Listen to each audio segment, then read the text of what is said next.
Oi, boa tarde. Eu sou a doutora Ivani Manzo, fisiologista do exercício e health coach. E hoje o que nós vamos falar é sobre duas técnicas de exercícios com peso que têm, vamos dizer assim, surtido algumas discussões, né? E é por isso que eu resolvi conversar com vocês a respeito disso.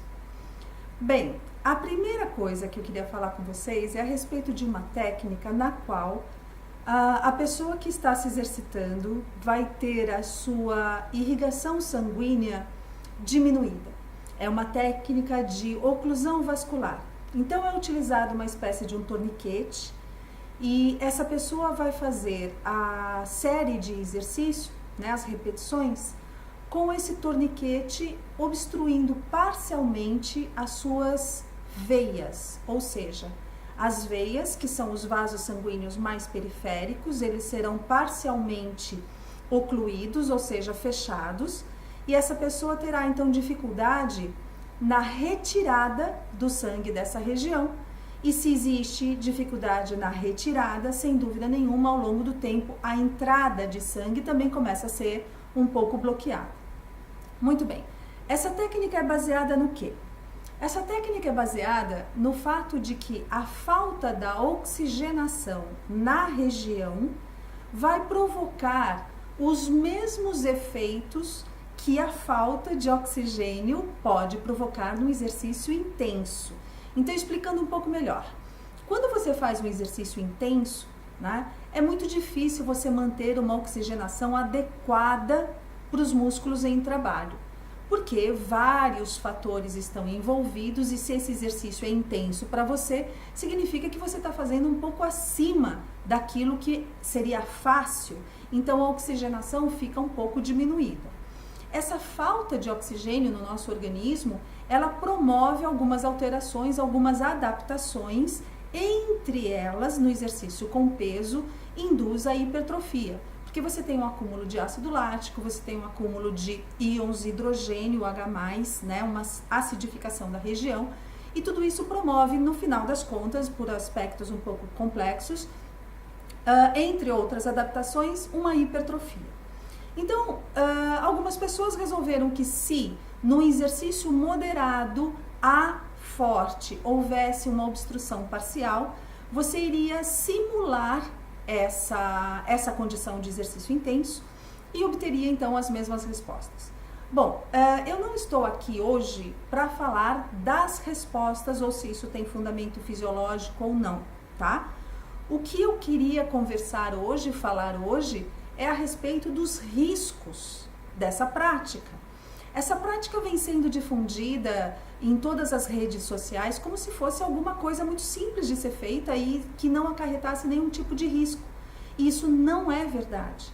Existem riscos e esses riscos, com certeza, serão maiores para aquelas pessoas que já têm algum tipo de enfermidade. Por exemplo, hipertensão. Agora, quem tem hipertensão muitas vezes não sabe que tem hipertensão.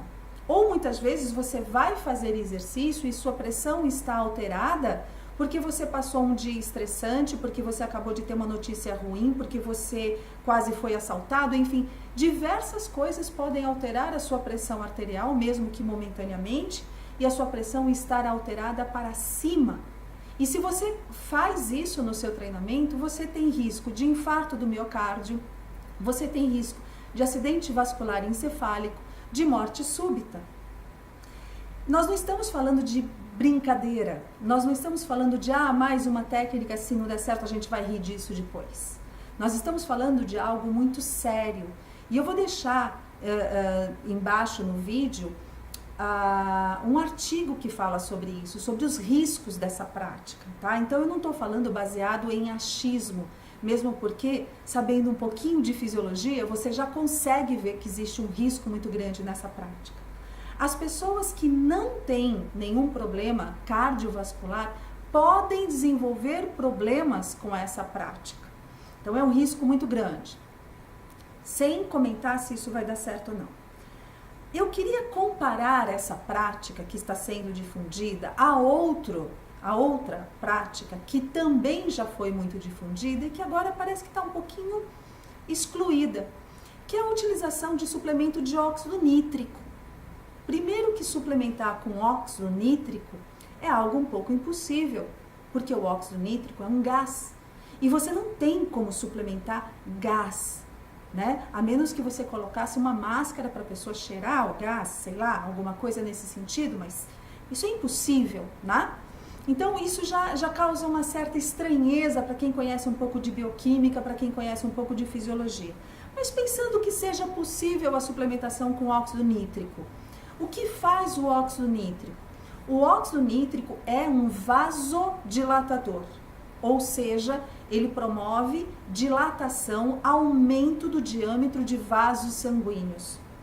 Bom, eu estava até um tempo atrás defendendo, né, a utilização de óxido nítrico, onde iria promover um aumento da irrigação.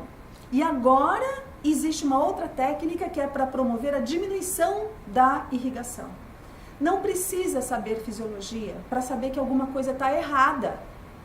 Como que algo que foi super propagado como o óxido nítrico para aumentar a irrigação, de repente tem uma coisa totalmente oposta acontecendo e também é ótimo? Então tudo é ótimo? Ou será que ótimo é se exercitar, ótimo é fazer uma boa programação, ótimo é ter um bom profissional ao seu lado te ensinando, fazer o movimento correto e uma série de coisas? Então esse vídeo é simplesmente para alertar vocês dos modismos que existem e das coisas que estão acontecendo e as pessoas nem param para pensar. Não precisa saber fisiologia para entender que uma hora estão induzindo a fazer vasodilatação e uma hora estão induzindo a bloquear a irrigação sanguínea, mesmo que parcialmente. Ambas técnicas são muito perigosas. Se realmente houvesse uma vasodilatação quando você toma esse óxido nítrico, né, você teria uma queda de pressão arterial e você não conseguiria fazer exercício nenhum, né? Porque quando você ingere um comprimido, esse comprimido não vai com uma plaquinha escrito, eu vou só para os vasos sanguíneos da minha perna, porque eu estou treinando perna hoje. Ele vai para o corpo inteiro, você vai ter uma vasodilatação generalizada, uma queda de pressão. Então, não é possível que isso aconteça. Não é possível que isso seja benéfico. Tá ok? Então, vamos, por favor, entender que os artigos, eles trazem os resultados de pesquisas. Pesquisas que ainda vão ser refeitas, pesquisas que vão ser reformuladas, pesquisas que talvez vão ser aceitas e pesquisas que talvez vão ser colocadas de lado. Não é porque saiu num artigo científico de uma revista renomada que seja, que eu vou sair aplicando sem pensar, sem analisar, sem conversar e sem aceitar a opinião de outros estudiosos. Porque é isso que vem acontecendo.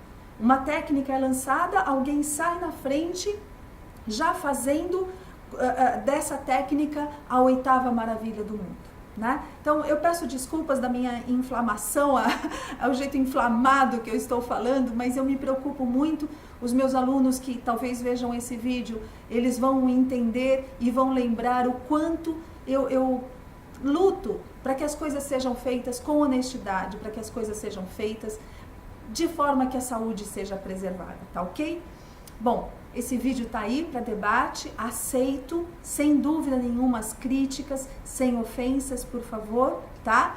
E se vocês quiserem debater comigo, quiserem me trazer novos conhecimentos, eu estou aberta, mas ainda não me convenceram que essas técnicas podem realmente ajudar, tá ok?